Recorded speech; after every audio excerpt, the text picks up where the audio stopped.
নতুন কিন্তু এই দেখেন ইনি 62টা ডিম পাইছে এই দেখেন। শোনেন শোনেন, বইকেতে সব দেখানো যাবে না, বইকেতে দেখালে কিন্তু হবে না,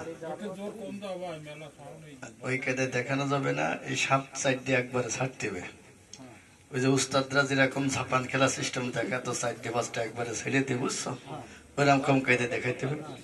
আপনারা সাপ খেলাও দেখবেন, আরো কিছু ম্যাজিক খেলাও দেখবেন। যদি আমাদের ম্যাজিক খেলাগুলো কোনো ব্যক্তি ধরতে পারেন, এই দেখেন পাহাড়িয়া সাবধান মামা নতুন কিন্তু এই দেখেন ইনি 62টা ডিম পাইছে এই দেখেন। শোনেন শোনেন, বইকেতে সব দেখানো যাবে না, বইকেতে দেখালে কিন্তু হবে না, বইকেতে দেখানো যাবে না। এই সাপ সাইড দিয়ে একবারে ছাড়তে হবে। ওই যে উস্তাদরা যেরকম ছাপান খেলা সিস্টেম দেখা, তো সাইড দিয়ে বাসটা একবারে ছেড়ে দিয়ে, বুঝছো, ওইরকম কম কায়দে দেখাইতে হবে। আপনারা সাপ খেলাও দেখবেন, আরো কিছু ম্যাজিক খেলাও দেখবেন। যদি আমাদের ম্যাজিক খেলাগুলো কোনো ব্যক্তি ধরতে পারেন, যিনি আমাকে টাকা দেবেন তাহলে আমি একটা কস্তরি খাই দেবো। মায়ের জন্য সুটা নিতে পারেন, আপনাদের সন্তানের জন্য সুটা নিতে পারেন। খুব খারাপ হারাম যাতে দেখছো, যেন একটু খাই দিই, আসেন একটু কস্তরি খাই দেবো। কস্তরি কই, ওই যে আরেকজন লোক 100 টাকা দেন, দেন ভাই, আমি তাহলে কস্তরি খাই দেবো। আমি কথা দিলাম, আমি যা খাই দেবো তার দাম 100 টাকার বেশি। মায়ের জন্য সুটা নিয়ে দেন, আদরের সন্তানের জন্য সুটা নিয়ে দেন। যে সন্তান ভাত খেতে পারে না, ব্যথার যন্ত্রণায় নামাজ কালাম পড়তে পারে না, গিরে গেড়ায় চাবায় কামড়ায় ফলে মারে বাবারে করে চিৎকার করেন, ওই সন্তানকে আমার সুটা খাবেন বাজান, মাকেও সুটা খাবেন বাজান। নেই মা বাপের উপরে কোনো কিছু নাই, কারণ জান্নাতের চাবি এলো মা।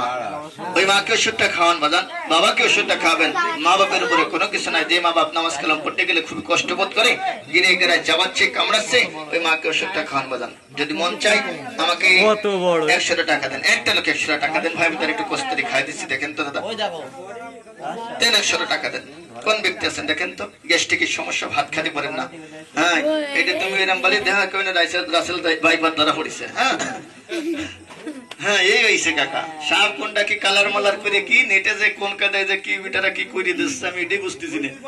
রাসেল ভাইবার সাপ খালি নাম শুনে গেলাম, কয়জনে সই পড়েছে আল্লাহ জানে। তবে বাজান আসলে এটা সাপ না, এটা আল্লাহর একটা গজব। যেমন করোনা ভাইরাস একটা আল্লাহর গজব ছিল, এটা আল্লাহর গজব। যাই হোক, সব থেকে সাবধানে থাকবেন। যাই হোক, এই সাপ থেকে আপনারা সাবধানে থাকবেন, কারণ বিপদ তো কখনো বুঝে কেউ আসে না। সব সময় জন্য সতর্ক থাকবেন। নিজের সতর্ক থাকা নিজেই ভালো। এই জন্য যারা চলাফেরা করে রাত্রে অন্ধকারে টর্চ লাইট ব্যবহার করবেন, বুঝছেন, যারা রাত্রে চলাফেরা করেন টর্চ লাইট ব্যবহার করবেন। আর একজন লোককে আমাকে 100 টাকা দেন বাজান, আমরা এখন বন্ধ করে দেবো। আমাদের কথায় ভাষায় যদি কোনো ব্যক্তি ব্যথা পেয়ে দেখেন, আল্লাহ রাস্তায় মাফ করে দেবেন, কারণ মানুষ ভুল হয়। কারণ যে বেশি কথা বলিস তার বেশি ভুল হয়, যে বেশি পথ চলে দেখবেন সে কাকা সেই বেশি পড়ে যাওয়ার সম্ভাবনা থাকে। এই জন্য অনুরোধ, আমাদের কথা শুনে যদি কোনো ব্যক্তির কষ্ট হয়ে থাকেন আল্লাহ রাস্তায় মাফ করে দেবেন বাজান।